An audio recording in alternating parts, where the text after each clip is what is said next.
Diyos mo matutulog, anihan kami karo, binuksan ang kasing-kasing sa iyong tulog.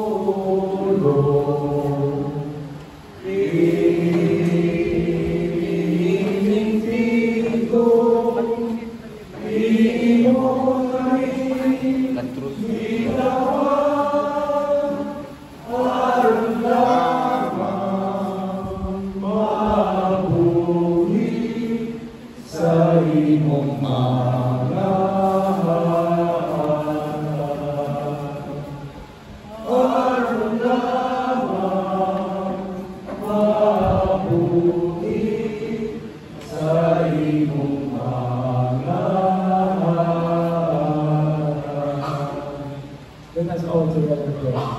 Oh God, you have prepared for those who love you good things which no eye can see.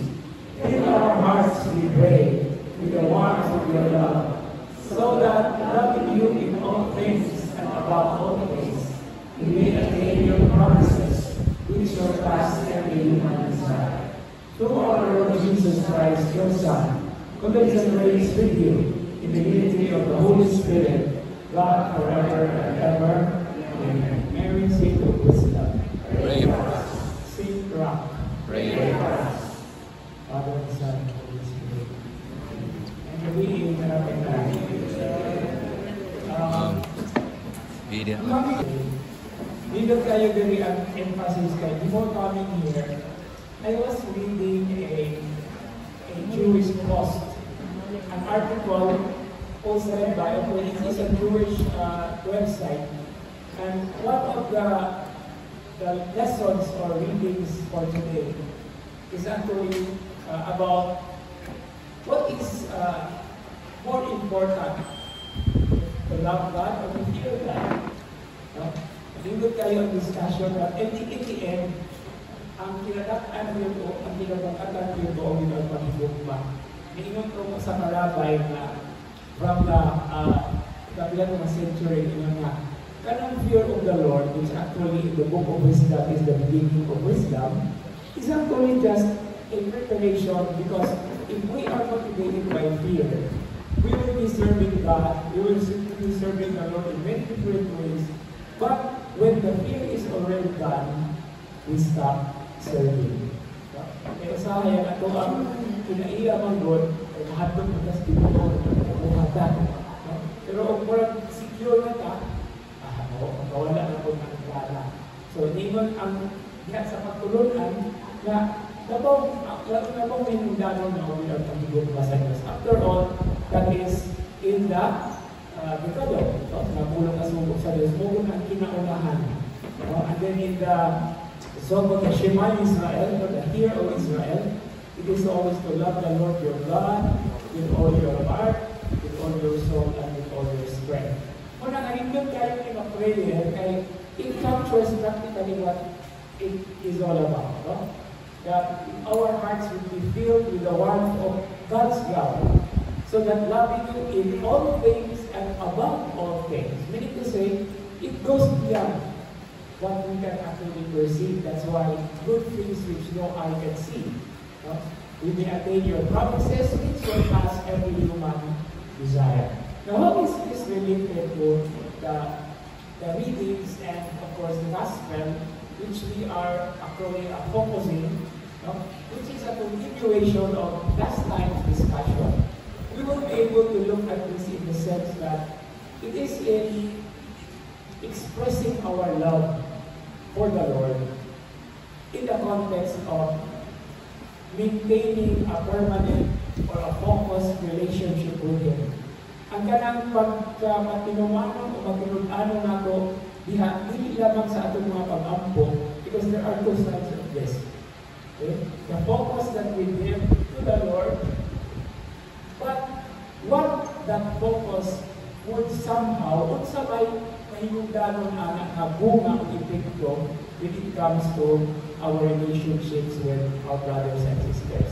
After all, the commandment is love God above all and love your neighbors as yourself. Duhagin na siya na, kung sakot pa na, usan na siya na coin. So, magbili sa'yo ang coin. Tapos katato, actually, duha mo na ako, there are two phases of a coin. Now, what is so beautiful here is this very promise, or this prayer that we say in order that our desire, not just the human desire that we have for healing, for good things, for the many things, the blessings that we have, but it has to transcend. Muli usa sa mga nakapalindot sa atong pagtuo kay it is leading us towards something transcendent. Makadili ka na, give me a photo, kung natin ito paglunan, na mas labaw pa sa atong masinati, ibuot natin ang masinati dito sa kalibutan. Now, taking a look into the Cebuano version of the prayer, which is taken from the previous Missal, before the new translation of the Missal is introduced, mauni ang wording sa Cebuano. No? O Diyos, mahigugma unta kami kanimo, diha sa tanang mga butang, kung labaw sa tanan, aron makalamat kami sa dili makita ang mga kalipay, na iyong itagana, agang sa mahigugma kanimo, tatlong kalipay kalabaw sa tanan na among ipaabot. So, the same sense, but the wordings are practically, well, that is always what is happening in a translation, di ba? So, wala po yung perfect translation. Pero, ang importante, mapuktan o matuhok ang essence, ang uyok kung ang lintunganay. Kasabot mo sa Cebuano? Uyok, lintunganay, ungay, okay. So we're talking about uyok is the heart, okay? Lintunganay is the essence. So, sometimes from English, no? Okay, anyway, but this is a good way also to review or to take a look into the treasure or the beauty of our language. Okay, now, so, without much further ado, the first three letters of my name is Adu and Adonis. So, the other readings, okay, let's take a look first into the first reading. It's from the book of Proverbs, the book of wisdom, and then that is the 9th chapter, okay, verses 1 to 6. Now, in this beautiful collection of sayings or proverbs, mga panulihon o samlitan, chapter 9 in this very book is actually presenting two women, duha ka babae. No? And the two women actually are, the first one, Lady Wisdom, and the other one is Lady, or Dame Folly. No? Siguro dito na siya may distinguish in English.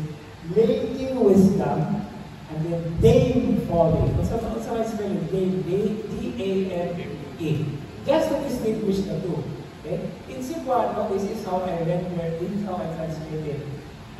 Lady Wisdom is ginang kinaagman, ginang. So the Dame Folly is manang kabuang. Manang kabuang.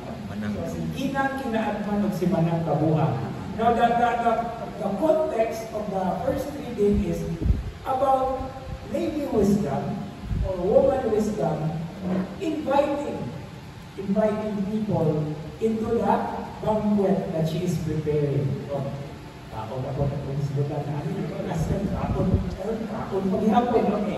So, let's read the text. And stopping for some interesting pictures that the text is presenting. Okay. Wisdom has built her house. Okay. Now, house here has something to do with this would have been in Proverbs chapter 9 about the woman building her house. Pero hindi katubuan, di ba? And the usual understanding of the culture is is always the man. No? But at the end of the book of Proverbs, if you note it, especially in chapter 31, the last section of it, there is a beautiful poem about the woman of strength, or sometimes it is translated in English as the woman of substance. Kung imong basahon ka ng mga poem, it's presenting a beautiful woman, but she has muscles and everything because she does all the things that she has to do as a wife. Kaya ang konteksto naman sa kultura is, ang mga lalaki, ang mga bana, na sila trabaho, at sila sa uma, o di ba mga sundalo. So, kung sa may trabaho sa babae, naasa pa ng mga hindi kompleto ang kinabuhi sa usang kahuligo o sa usang Israelita kung wala ang babae. So, hail you women. No? So, naabit sila yung dakong papel. Kunya, sila may mag-andang-dahan, luto, maglaba, magtahi, sa mga bata. No? So, naadihan nila ang mga buluhaton. That's why here the presentation of wisdom in Atman, which is an abstract noun, is given a feminine perspective or dimension o sa kababae. No? So, wisdom has built her house. She has set up her 7 columns. Kung sa may significance sa 7? Now, 7 is actually, if we try to put it in the context of natin bagay na ito kabukhaligi, pila mang mihaligi sa usa ka balay, basically, upat lang yun. Kaya kung tulo ra, dili ka balay, sumangan. Kung usa ray haligi, Mayo. kung ano siya, balay-balay na sa salpati. Okay.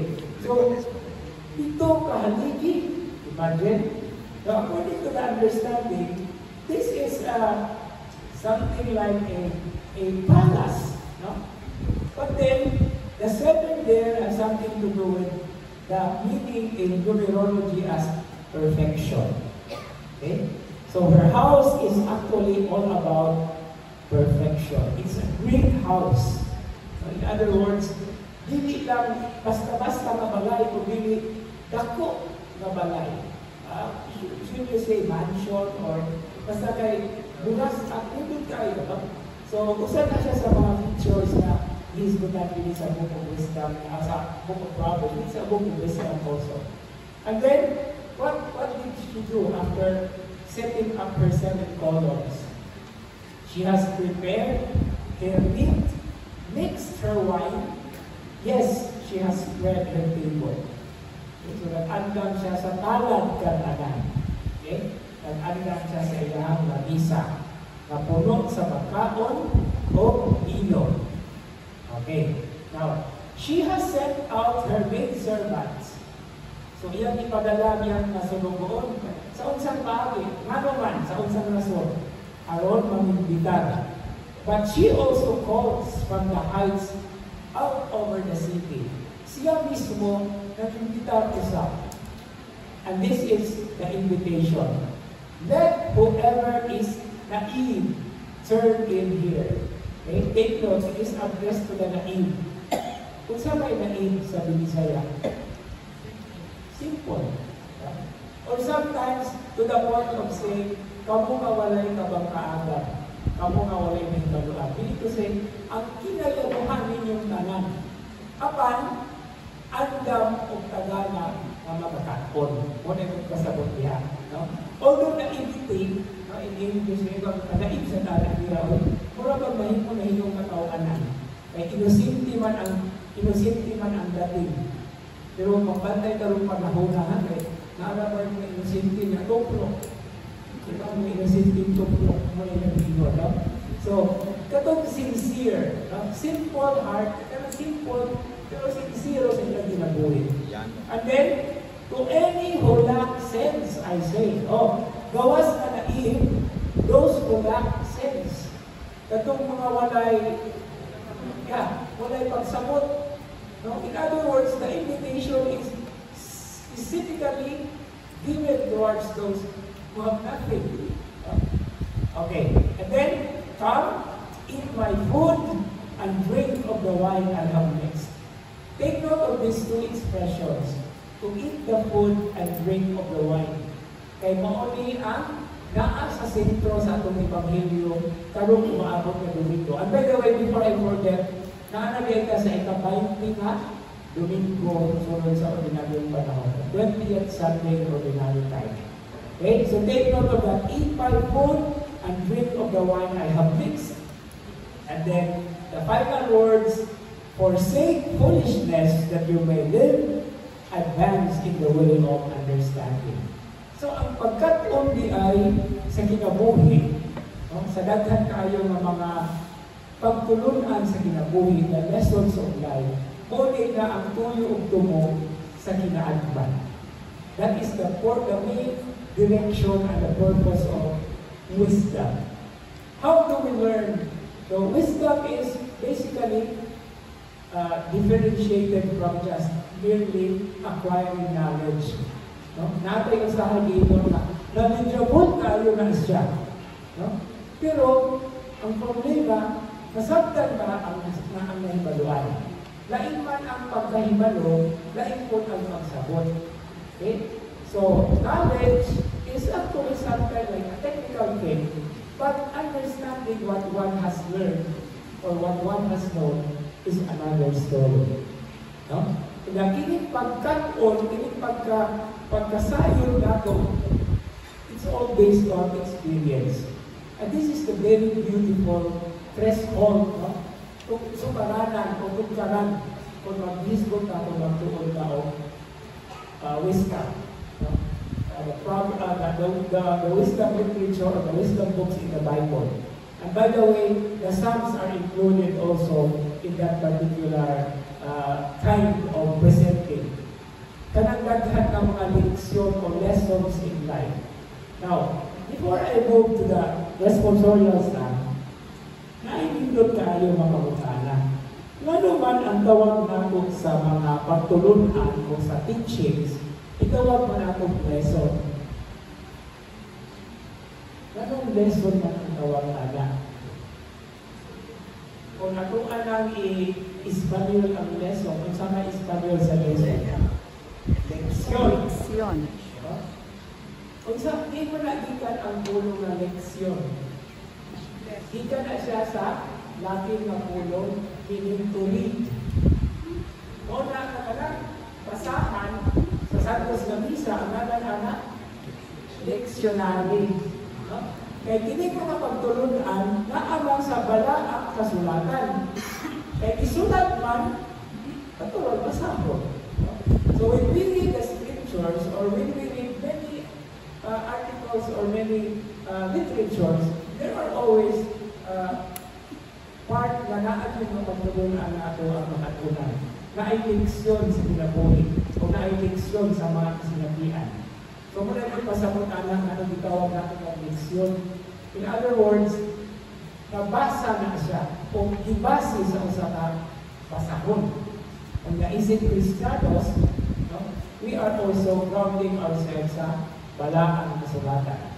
So muna na hinungdanon kayo na siya na inungguman nato ilabi na iining ato ang punto karon sa ato sa atong Bible class o Bible study. Sa tawag nato ang Bible study.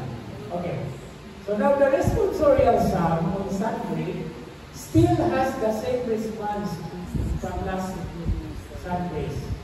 No? Taste and see the goodness of the Lord. Tagang tama o tanawa ang kaayo sa Ginoo. Tagamtam, so it's like eating. Yung tanawa. No? Tanawa here is not just only kanang makita nato diha-diha kayon, kundi go beyond what you can see. No? Patidlo. Now there are two versions of the responsorial psalm. Ang gihatag na reference, but it's still coming from the same Psalm 34. Now there is one version that takes verses 2 to 7. No? 2, 3, 4, 5, 6, 7. Pero naapoy na version po na ang gigamit na verses 2, 3, kunya apak na to sa 10, 11, 12, 13, 14, 15. Pero anyway, para ma-integrate nato na siya, ato ang basahon na sa tanan. No? Ato basahon tanan para makita nato ang larawan. Okay. Verse 2. Now, nga nagsugod pa nag-verse 2 ang Psalm 34. If you notice, if you have your Bibles, asa man ang verse 1, ana? Okay, just a little something on studying Psalms. Usahay na ay mga Biblia, like the New American Bible, kanang verse 1, muna siya itigamit aron pag-introduce na hitungkol sa Salmo. It is called sometimes a superscript. No? Muna na siya o subtitle. No? So, kini po ang Salmo 34, ang nagsuwat ni iti, si David. Unya, sa may higayon o sitwasyon, isulat ni David when he made madness before Abimelech. Katong nagpabuang-buang siya. Dahil sa kahigayon sa iyang kinabuhi. No? Makita na nato sa 1 Samuel chapter 21 verses 13 to 16. No? Na sumala sa tinuod na istorya, dili si Abimelech ni ayang iyang gipakita ni ato niyang pagkakaroon ninyo na buang siya kung dili si Akish, dili si Abimelech. Pero mo ni karon ang unod sa mga salmo. It is thanking God who delivers the just person. Okay? So, sa ganito itong gisbutan niya nila ang mga matukuhon, no? ang mga maayo. Okay. So, muna ang salmo. I will bless the Lord at all times. His praise shall always be in my mouth. My soul will glory in the Lord. Let the poor hear and be glad. Magnify the Lord with me, and let us exalt His name together. Okay? One beautiful word here mentioned so far in the first 3 verses is the word magnify. Magnify the Lord. Reminds us of that song of the Blessed Virgin Mary, which is entitled Magnificat. Ano gitawag ba ng Magnificat? Tungod kay sumala sa Cebuano na translation, I learned this when I was in the elementary, kay Diploma of Legion of Mary. Kanang antiphon sa Kakina Leonis. Nagpakadako ang akong talang sa Ginoo. That is the translation of magnify. What does magnifying glass do anyway? Very o kadako. So nagpakadako. And this is one way of saying my soul glorifies or my soul praises the Lord. Kaya ang pagpakadako, no? Sa ato ang alato kasing-kasing, man actually ang ato ang human desire to embrace the God who is more than us. Okay? Ako kung kaya ang Ginoo, di ko na ito na makakuha, di ko na ito na makakamot na. Pero di ay mulong si Propeta Isaías na nag-ingon. I forgot where it is, but it is one of the chapters in the very first part of the book of the prophet Isaiah. Ingon siya na, ang Diyos na nagindako, nagpakagamay. Kahimong gamay. And this is capturing the message of the essence of Christmas. Ang Diyos na walay makalabaw sa iyang kadako, sa iyang himaya, nahimong usa ka gamay, nahimong bata, na tihabag yung nasulog sa kasunan, gamay na ayo. So this is how beautifully the incarnation of the Son of God is all about. And this is already now preparing us for the message in the gospel. Talking about the descent, ang pagkanaon, ang pagpakatao sa anak sa Diyos. The incarnation of the Word. The Word incarnate. Okay. But then that's the reason. Anybody who embraces God will always say, I will magnify the Lord.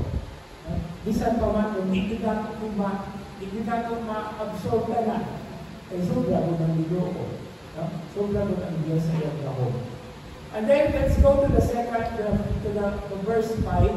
Ingon diha ang salmista, ingon si David, I sought the Lord and He answered me, delivered me from all my fears. Look to Him and be radiant, and your faces may not blush for shame. So, ang pagtanaw diha sa Ginoo, mao'y makapalaburo sa atong mga api. Kita kinahanglan kung blush on. No? Pero kita, ang atong kaibalaan naman, o bublush gani ang imong api, kung sa mga pa sa patala, kauwaw. No? Ikauwaw dahil nato ang Ginoo. No? So, muna yung doon tayo mga kalalawan. No? And then, this poor one cried out, and the Lord heard, and from all his distress, He saved him. So, tungkol guys, sa iyahang pagkakaroon na buang siya, si David, nasalba. Kaya ang plano at ni Akish, na dilit sa Abimelech, o dito, patsyon dito siya. Pero nakaitya siya, tungkol sa iyang pagkakaroon doon. Yung muna na, may pasalamat siya sa Ginoo, pero ay ito na, sundong ha, pagkakaroon daw niya, kung pasalamat ka sa Ginoo, it's not a good thing. Anyway, so, now, let's go to verse 10, 11, 12, and 15. Dito tayo ni siya kay, fear the Lord, okay? You, His holy ones. Nothing is lacking to those who fear Him. Now, this is in line with the theme, Moni ang tema sa wisdom. Kung sa gani ang tema sa wisdom, the fear of the Lord is the beginning of wisdom. Pero kung saan man ang matata sa kung man ang fear? Sa simbuhan mo, naantay pulo nga taslak. Taslakan, which is negative. But this fear of the Lord, which is a theme in wisdom, is actually awe and reverence. Si Madam Pelo, nasa iningot kay ani nga word na Sanchez, nakana mo nung fear of the Lord, kataha. Kaya ito, mataha ka ba?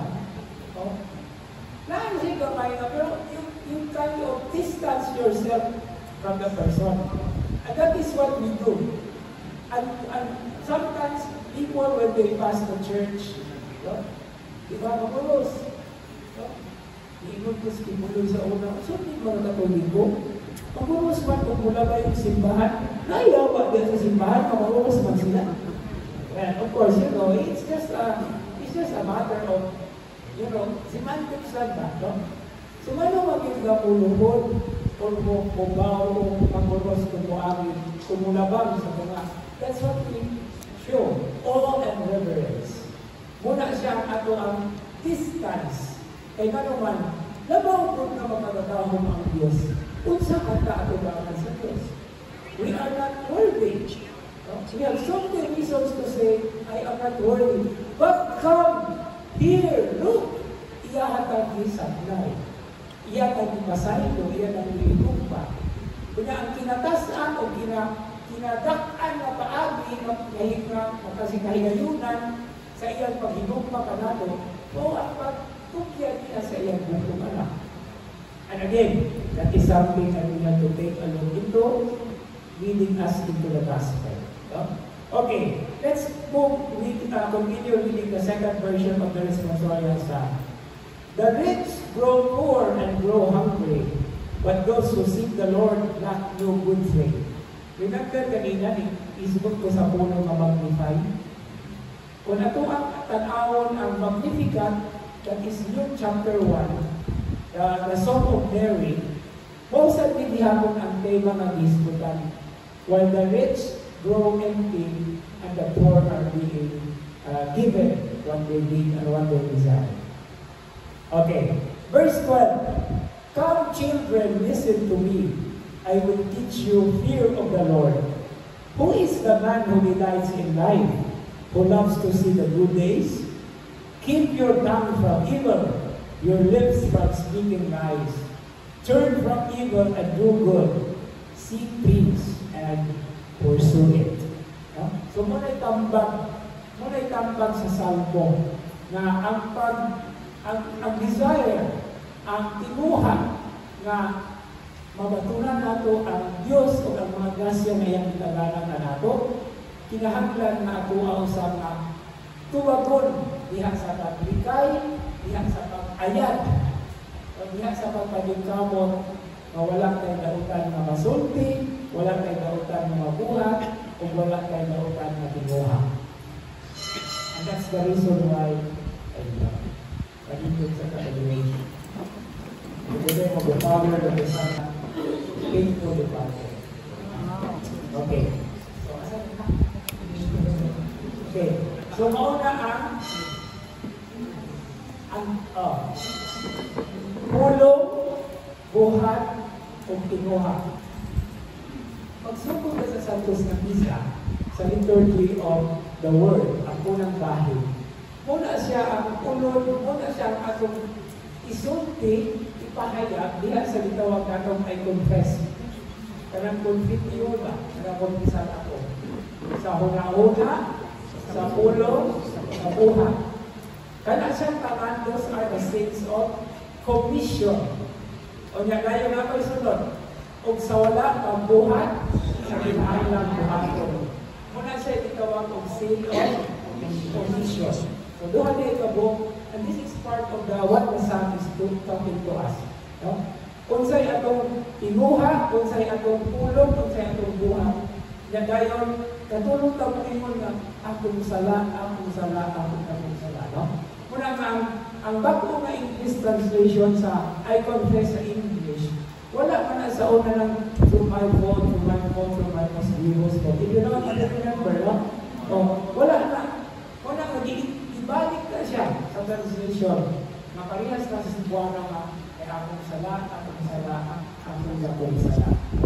So this is now the reminder, okay? In order to experience in our desire, sa pagdawat sa Ginoo sa atong kinabuhi, sa iya pong pagtanyag sa iyang kaugalingon, He's offering Himself to us.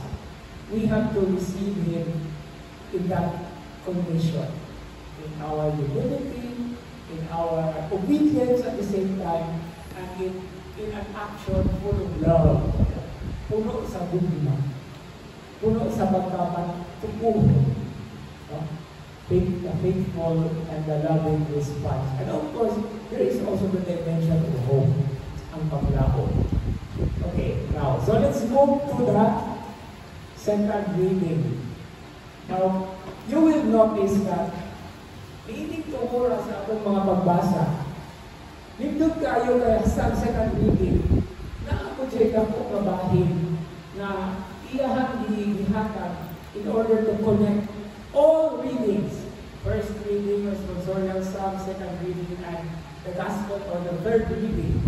And this is what St. Paul is telling the Ephesians in chapter 5, verses 15 to 20. Okay. Now, watch carefully then how you live, not as foolish persons, but as wise. Okay? Balik ka sa second reading. First reading. Muli ang imbitasyon sa living wisdom, kinaatman. To be wise. Now, to be wise here has something to do with the way we live. The way we live. Kaya pagka kinaatmanon, in other words, matandong we will be able to reach down to fathom. Pagtitlong nato, ang rason o ang itawag paghinungdan, kung atong pasabdan, ang daghan ng mga tulungan o mga maghitabo sa kinabuhi. That is what understanding is. And then, becoming wise is actually expressed in the way we live our lives according to the manner that God wants us to do. Hindi lang magpataka o puyo. And that's not what wisdom is all about. And then, St. Paul would say, making the most of the opportunity. So, ang mga sa may opportunity na si Buwana. Sa yun tayo, Espanyol, maganda. Gayunan. So, we have all been given the opportunity, pero usahay ko lang to choose what is good or better. So, and the reason why St. Paul is saying that, because the days are evil. Parang ihadlong ka sa. So usahay, nindot sa bayan na ay degree of kanang fear, di ba? Na ay degree na mo kanang panghandog. Hindi ka panghuli tayo, pero it's a way of realizing that, especially in our lives, no? Ikabot ka ayun. No? We are in the days of evil. Daghan tayo na mga kaso, ginala kong sulti kay kabalusan mo kung saan siya mga butana. Okay? So let's move on reading what St. Paul has there in the second reading. Therefore, Busa, do not continue in ignorance. Okay? But try to understand what is the will of the Lord. This is one particular wisdom indication. Kung nag-iimon ni Lady Wisdom sa first reading, come to me, you who are naive and who lack understanding. So it is to learn the lessons of experience, of our life's experience. No? And do not continue in ignorance, but try to understand what is the will of God. Now, kung sabi kasing-kasing sa will of God, what is at the heart of the will of God? Kung sa mga naa sa kabubuton sa Diyos, ang kasing-kasing o ang tuyok sa kabubuton sa Diyos. Ha? Somebody said it correctly. Did I hear loud? Gugma. Okay? So, gugma. And then, balik na muna sa Ten Commandments. Diba? Ang Ten Commandments is all about love. Love of God and love of neighbors. Diba? Okay. So, and do not, pwedeng practical, I call it practical. And do not get drunk on wine. Imbitan ka pagkaon o pag-inom. First reading, come, eat what I prepared and drink of the wine. But there is an important warning. Do not eat too much and do not drink too much. Okay? On the other hand, hindi po pwede ang do not eat na lang. No? O, nagda-diet lagi.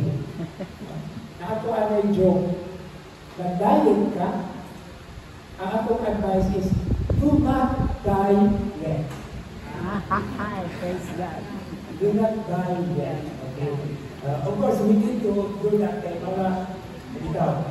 Pero di magpataka, di magpatuyang. No? And then the second one is getting drunk on wine, in which lies debauchery. It's a debauchery. Magpataka, magpasagad, no? Or too much of everything. But be filled with the Spirit, addressing one another in psalms and hymns and spiritual songs, singing and praying to the Lord in your hearts, giving thanks always and for everything in the name of our Lord Jesus Christ to God the Father. You know this beautiful line, these beautiful verses in Ephesians chapter 5 is also an option, or it is something to be selected, pilihan lang. Usa sa mga readings during the blessing of homes. Kanang magpagdita og balay, usa ka option sa reading na basahon is actually this, no? Addressing one another in psalms and hymns, spiritual songs. Puro na kanta na, ang salmo kanta, ang hymn kanta, spiritual songs, about ng kanta. And then singing and praying to the Lord in your hearts. Okay? Mga kasing-kasing na puno sa pagpahayag sa pagdaig sa Ginoo. Nag-awit ang kasing-kasing. And then giving thanks always. Pagpasalamat, pagpapasalamato. And by the way, that is the Eucharist.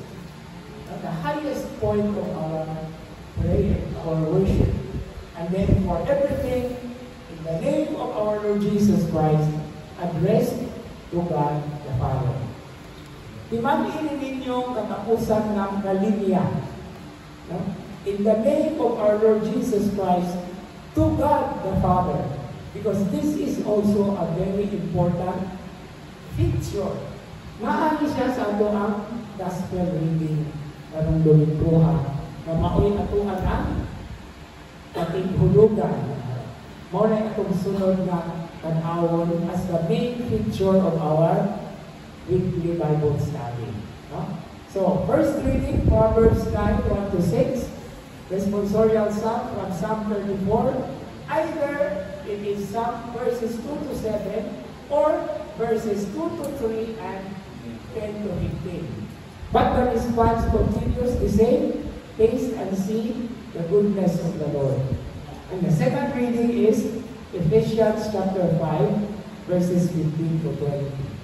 Okay?